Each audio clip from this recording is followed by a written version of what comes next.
तूही रे माझा मितवा या मालिकेच्या पुढील काही येणाऱ्या भागांमध्ये आपल्याला आता जबरदस्त असा ट्विस्ट पाहायला मिळणार आहे। आता कसा हिरोसारखी एंट्री घेत अर्णव वाचवणार ईश्वरीचा जीव आणि अब्रू, त्याचबरोबर राकेशचं फोडणार थोबाड आणि देणार चांगलीच कडक शब्दातली वॉर्निंग। आता नेमकं काय घडणार आणि अर्णव कसं येऊन राकेशचं थोबाड फोडणार, सगळं काही पाहणं हे खूपच जास्त इंटरेस्टिंग असणार आहे। चला तर मग मित्रांनो, अजिबातच वेळ वाया न घालवता सुरुवात करूया आपल्या व्हिडिओला। तर आता आपण इथे पाहिलं आहे की अर्णव हा ईश्वरीला न घेता ऑफिसला चाललेला असतो आणि आता तो ईश्वरीला सांगत असतो, मिस इंदौर तू आकाशबरोबरच राहशील आणि लवकर ऑफिसला येशील। इशू सांगत असते, अर्णव सर तुम्ही काहीही काळजी करू नका, मी लवकरच ऑफिसला येईन। त्यानंतर आता वल्लरीने पडल्याचं नाटक केलेलं असतं आणि आकाश आता तिला घेऊन दवाखान्यात गेलेला असतो। तर आता दुसरीकडे अजूनही ईश्वरी आणि आकाश आलेले नसल्यामुळे लावण्या म्हणत असते, ए यार आता खूप झालं, अरे अजून किती वेळ आपण असं गेस्टना ताटगळवत ठेवायचं। अरे मोठे मोठे फायनान्सर आलेत, आता आपण सुरुवात करायला हवी असं मला वाटतं फंक्शनला। तसंही ईश्वरी हिला घ्यायला आकाशला तू थांबवलं आहेस ना, मग आकाश हा तिला घेतल्याशिवाय तर येणार नाही, त्यामुळे ती येईल, तू का उगाचच्या उगाच जास्त काळजी करतोयस। हे बघ, इन्व्हेस्टर्सना हे असं थांबवणं बरोबर वाटत नाही आहे मला, शेवटी ते आपल्यासाठी महत्त्वाचे आहेत। त्याबरोबर अर्णव म्हणत असतो, नाही लावण्य, बिझनेसमन म्हणून माझ्यासाठी माझे इन्व्हेस्टर हे खूप महत्त्वाचे आहेतच, पण एक नवरा म्हणून माझी बायकोसुद्धा माझ्यासाठी तितकीच महत्त्वाची आहे, किंबहुना त्याहून कितीतरी जास्तच महत्त्वाची आहे। त्यामुळे जोवर मिस इंदौर येत नाही तोवर आजचं फंक्शन सुरू होणार नाही। आपण आणखीन थोडा वेळ वाट पाहू शकतो, थोडा वेळ नाही कितीही वेळ वाट पाहावी लागली तरीही चालेल, पण मिस इंदौरशिवाय हे फंक्शन चालू होणार नाही। मग आता अर्णव हा आकाशला कॉल करायला लागतो, ईश्वरीला कॉल करायला लागतो। आता ईश्वरी फोन उचलत नसते तर अर्णव आकाशला कॉल करायला लागतो। तोपर्यंत इकडे आता राकेशने संधीसाधूपणा केलेला असतो। आता आकाश जसाच वल्लरीला घेऊन घराबाहेर पडतो त्याबरोबर लगेचच आता राकेश हा घराच्या सर्व दारं खिडक्या बंद करतो। आता इथे ईश्वरी खूपच जास्त घाबरलेली असते, तर आता राकेश हा म्हणत असतो, आता कुठे जाशील इंदौरी जिलबी, बोल ना, आता काय करशील, बोल बोल बोल। त्याबरोबर ईश्वरी आता राकेशला म्हणत असते, लांब व्हा माझ्यापासून। राकेश म्हणत असतो, अगं लांब हो, तुझ्याजवळ येण्यासाठीच तर मी इतके दिवस वाट बघत होतो आणि आज एवढी तुझ्याजवळ येण्याची मला संधी मिळाली आहे आणि तू लांब हो बोलतेस। तर आता इथे अर्णवला प्रश्न पडतो की नेमकं मिस इंदौरचं आणि आकाशचं चाललंय तरी काय, हे दोघंही जण माझा फोन का उचलत नाही आहेत, दोघंही जण असे राहिलेत तरी कुठे। अर्णव इकडे टेन्शनमध्ये असतो, तर आता आकाश हा अर्णवचे एवढे सगळे फोन आलेले असतात ते बघतो आणि मग आता आकाश अर्णवचा फोन उचलतो आणि अर्णवला म्हणतो, आय एम सो सॉरी दादा, मी ड्राईव्ह करत होतो त्यामुळे मला तुझा फोन उचलता आला नाही। ॲक्च्युली इकडे खूप मोठा मेजर प्रॉब्लेम झाला आहे। त्यावर मग अर्णव आकाशला काय झालं आहे असं विचारतो आणि मिस इंदौर आणि तो अजून पोहोचला कसे नाही आहात, कुठे आहात तुम्ही दोघं, किती वेळ लागणार आहे तुम्हाला। त्याबरोबर मग आकाश आता सांगायला लागतो, ॲक्च्युली दादा आम्ही निघतच होतो, इतक्यात मॉम चुकून पडली आणि तिच्या पायाला खूप मेजर इंजुरी झाली होती, त्यामुळे मला तिला हॉस्पिटलला घेऊन यावं लागलं असं तो सांगतो। त्यावर अर्णव विचारतो, आणि मिस इंदौर, त्यावर आकाश सांगतो की ती घरी आहे। त्यावर अर्णव म्हणतो, आणि तिच्याबरोबर घरी कोण आहे, त्यावर आकाश सांगतो की जीजू आहेत ना। आता हे ऐकता क्षणी अर्णव हा खूपच जास्त घाबरून जातो आणि तो आता ईश्वरीला घेण्यासाठी स्वतःहूनच गाडी घेऊन निघालेला असतो। तोपर्यंत इकडे राकेश हा आता ईश्वरीच्या जवळजवळ एक एक पाऊल चाललेला असतो आणि तो आता म्हणत असतो की शेवटी राजाला राणी मिळालीच, कितीही काहीही झालं तरी तुझ्या त्या अर्णवला त्याच्या बिझनेस पुढे काही दिसणार नव्हतं हे मला माहीत होतं, एक ना एक दिवस तो तुला माझ्या तावडीत अशी एकटी सोडणारच होता। ईश्वरी म्हणत असते, हे बघ तू माझ्याजवळ येऊ नकोस, तू माझ्यापासून लांब राहा, नाही तर मी जोरात ओरडेन, तू लांब हो। त्याबरोबर आता इकडे अर्णव हा अगदी वाऱ्याच्या वेगाने घरी यायला निघालेला असतो आणि आता तो घरी पोहोचलेला सुद्धा असतो। आता अर्णव दरवाजाला धक्का द्यायला लागतो आणि जोरात हाकाही मारायला लागतो, मिस इंदौर, मिस इंदौर। आता इशू हाका मारत नसते। आता अर्णव आणखीन घाबरतो आणि आणखीन घाबरत अर्णव जोरात धक्का देतो आणि दरवाजा शेवटी उघडतो। त्याबरोबर आता अर्णव हा आतमध्ये येतो, इशू ही घाबरलेली असते। इशू येते आणि अर्णवला मिठी मारते आणि म्हणत असते, अर्णव सर बरं झालं तुम्ही आलात। त्याबरोबर अर्णव हा आता एका हाताने इशूला जवळ घेतो आणि दुसऱ्या हाताने आता लगेचच राकेशच्या एक खणखणवून मुस्काटात लगावून देतो. इशू ही घाबरलेली असते तर अर्णव तिला म्हणत असतो, मिस इंदौर प्लीज काम डाऊन, घाबरू नकोस, मी आलो आहे ना. त्यावर ईश्वरी म्हणत असते, सर तुम्हाला नाही माहिती इथे काय घडून गेलं असतं त्यावर अर्णव म्हणत असतो, गप्प बस आणि असा काहीही फालतू विचार करू नकोस, मी आहे ना तुझ्याजवळ, मी तुला काही एक होऊ देणार नाही, लक्षात ठेव. त्याबरोबर आता इकडे राकेश हा खूप चिडलेला असतो तर अर्णव त्याच्या थोबाडात देतो आणि त्याला सांगतो, पुन्हा जर माझ्या बायकोकडे वाकड्या नजरेने पाहिलंच ना तर आज जितक्या सणसणीत मुस्काटात दिले तितक्याच सणसणीत जीवसुद्धा घेऊ शकतो. आज फक्त रक्त आलंय ते ओठातून, पुढच्या वेळी कुठून रक्त येईल ते सुद्धा सांगता येत नाही. आणि मग तो ईश्वरीला घेऊन तिकडनं निघून जातो. तोपर्यंत आता इकडे आकाश आणि वल्लरी हे दोघंजणं घरी आलेले असतात. आता वल्लरी ही विचार करते की मला काहीही करून आकाशला ऑफिसला पाठवायला हवं. मग आता लगेचच आकाश हा वल्लरीला म्हणतो, मॉम आता तू काळजी घे आणि आराम कर, मी एक काम करतो, मी ईश्वरीला बोलवतो आणि आम्ही दोघं निघतो. त्याबरोबर वल्लरी म्हणते, अरे आकाश आता बघतोयस ना माझ्या पायाला लागलं आहे, अंजलीला काय हवं नको ते कोण बघेल. त्यावर आकाश म्हणतो, अगं मॉम पण दादाने मला वहिनीला घरून घेऊनच ये असं सांगितलं आहे, मग मी वहिनींना इथं ठेवून कसं जाणार. त्यावर अंजली म्हणते की वल्लरी म्हणते की अरे मी तिला मागून पाठवून देईन, तू पुढे जा.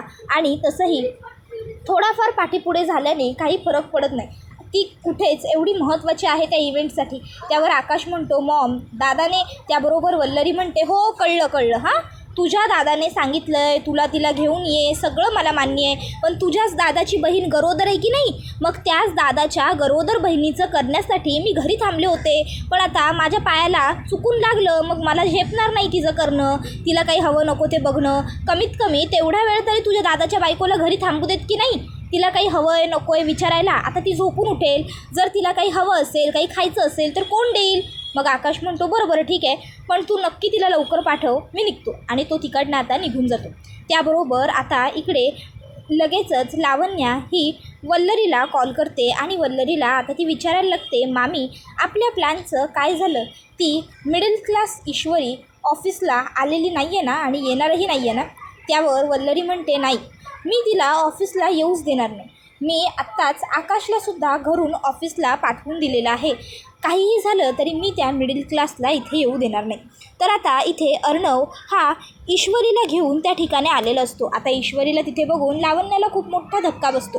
तोपर्यंत आकाशही तिथे पोहोचतो आणि आता आकाश म्हणत असतो, हे काय वहिनी, अगं तू माझ्या आधी इथे कशी काय पोहोचलीस. त्याबरोबर आता अर्णवला आकाश सांगतो, मी स्वतः जाऊन तिला घेऊन आलो. त्यावर हे ऐकून आकाश म्हणतो, वाव हाव इट्स रोमॅन्टिक, म्हणजे मला यायला थोडा वेळ काय झाला तर आमच्या दादाने स्वतः जाऊन आमच्या वहिनी साहेबांना पिक केलं, किती ग्रेट, मस्त अगदी. त्याबरोबर आता अर्णव म्हणतो, झाली का तुझी मस्करी करून, जायचं का आता आपण इनॉग्रेशन करायला, तुझीच वाट बघत होतो, तुझ्यासाठीच थांबलो होतो. त्यावर आकाश म्हणतो, sorry I am extremely sorry दादा, जाऊया बाय द वे. त्याबरोबर अर्णव म्हणतो, काय झालं. आकाश म्हणतो, तुम्ही दोघंही खूप सुंदर आणि क्यूट दिसताय, म्हणजे अगदी मेड फॉर इच अदरवालं जे कपल असतं ना तसं. आता हे ऐकून लावण्याला आणखीनच जास्त राग यायला लागतो. मग लावण्या म्हणते, यार आता तरी सुरू करायचं का की आणखीन काही बाकी आहे. त्याबरोबर अर्णव म्हणतो, नाही फंक्शनला सुरुवात करूया. मग आता लगेचच कार्यक्रमाची सुरुवात केली जाते. तर आता इथे लावण्या हिला ईश्वरीचा खूपच जास्त राग आलेला असतो, पण गप्प राहण्यावाचून लावण्याच्या हातात सध्या तरी कुठलाही पर्याय नसतो. मग लावण्या जसंच इनॉग्रेशन कंप्लीट होतं तसं वल्लरीला फोन करायचा असं ठरवते.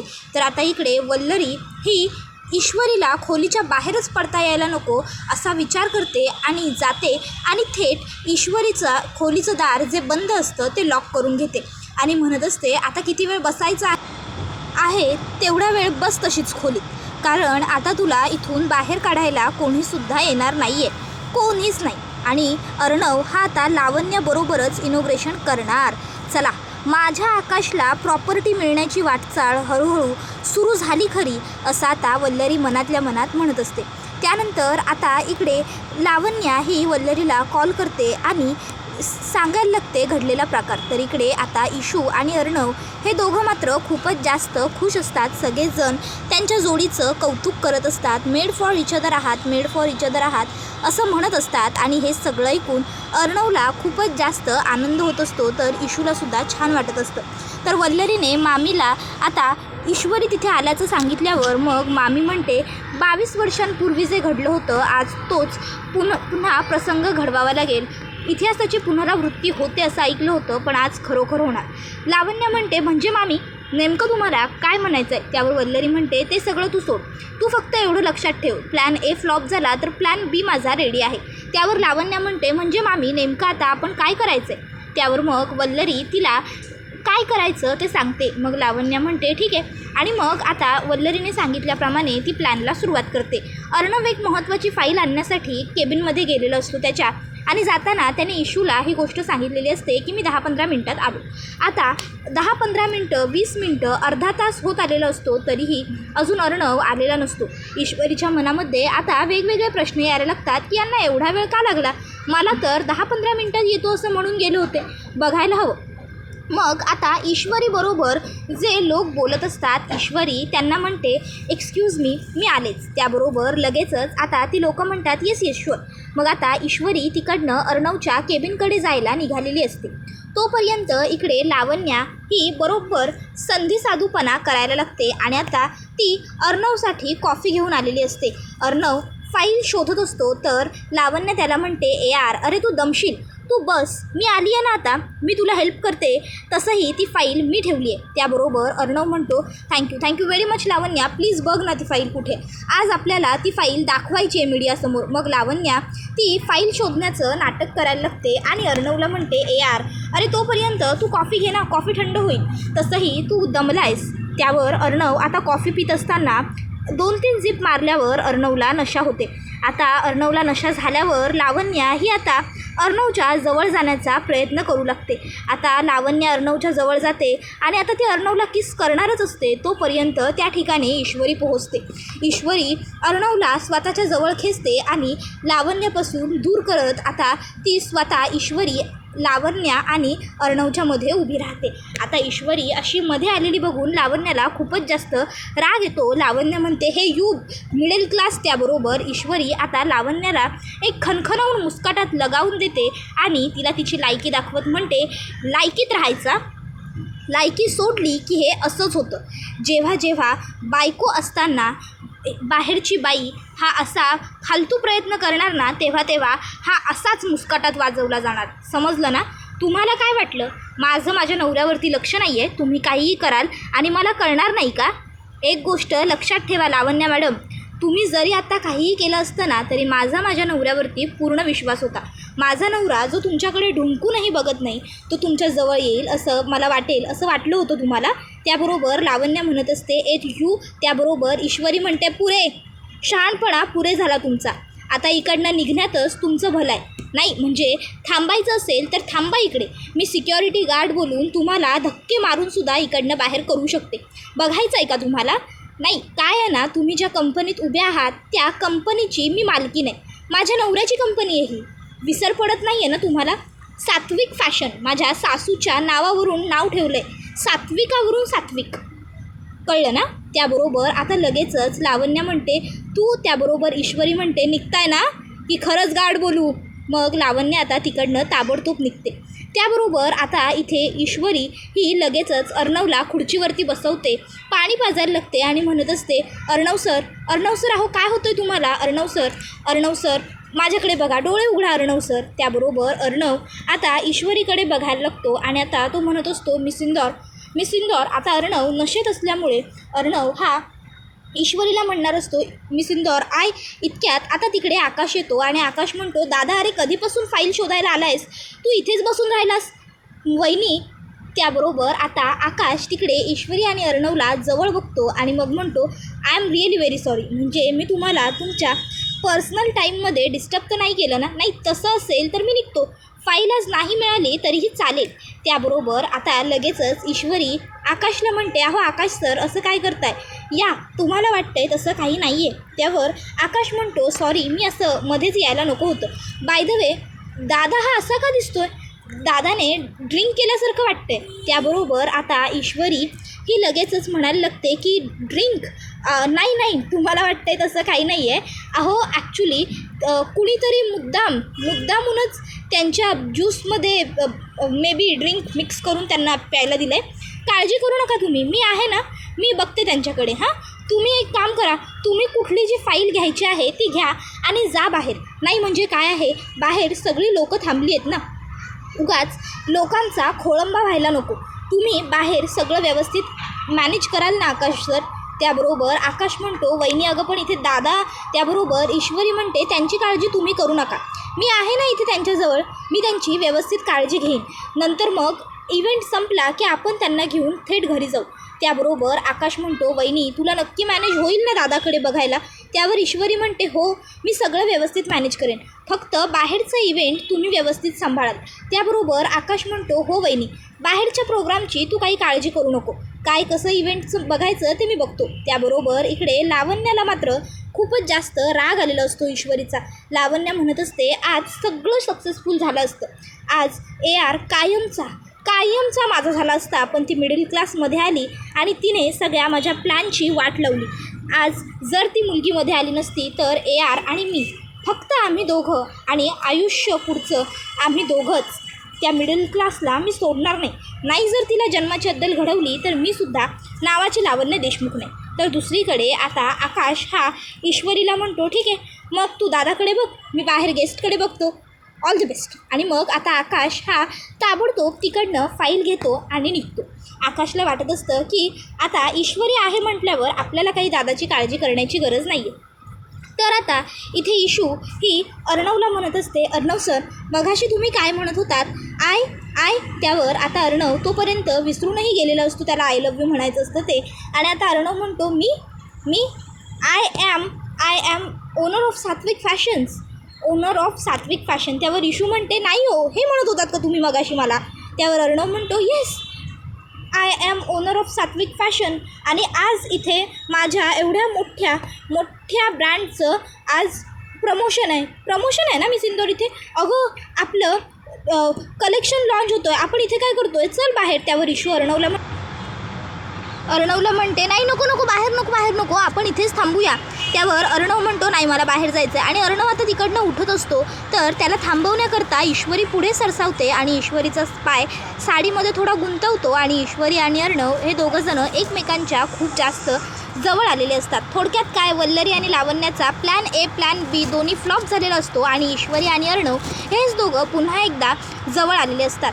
आता ईश्वरी जवळ येताच अर्णव हा ईश्वरीकडे एकटक बघत राहतो, तर ईश्वरीसुद्धा अर्णवच्या नजरेत हरवून जाते. ईश्वरी अर्णवला म्हणते, सर नको ना जाऊया बाहेर, प्लीज थांबाल इथे ना माझ्याबरोबर तुम्ही, प्लीज. त्याबरोबर अर्णव म्हणतो, तू म्हणशील तसं, नको जाऊया. आणि मग आता अर्णव हा ईश्वरीबरोबर तिथेच थांबायला तयार होतो. त्याबरोबर आता हा व्हिडिओ इथेच संपतो. व्हिडिओ आवडला असेल तर व्हिडिओला लाईक करा, चॅनलवर नवीन असाल तर चॅनलला सबस्क्राईब करा आणि बेल आयकॉन आठवणीने प्रेस करा, जेणेकरून तुम्हाला पुढच्या प्रत्येक व्हिडिओचं नोटिफिकेशन मिळत जाईल आणि सर्व व्हिडिओंचा आनंद हा अगदी उत्तम पद्धतीने घेता येईल. चला तर मग मित्रांनो, आजच्या पुरतं इथेच थांबूया. पुढचा व्हिडिओ येईपर्यंत या व्हिडिओचा छान पद्धतीने आनंद घेत राहा. टाटा, बाय बाय, धन्यवाद, take care all of you. तुम्हाला तू ही रे माझा मितवा मालिका कशी वाटते ते कमेंट करून सांगायला विसरू नका. धन्यवाद.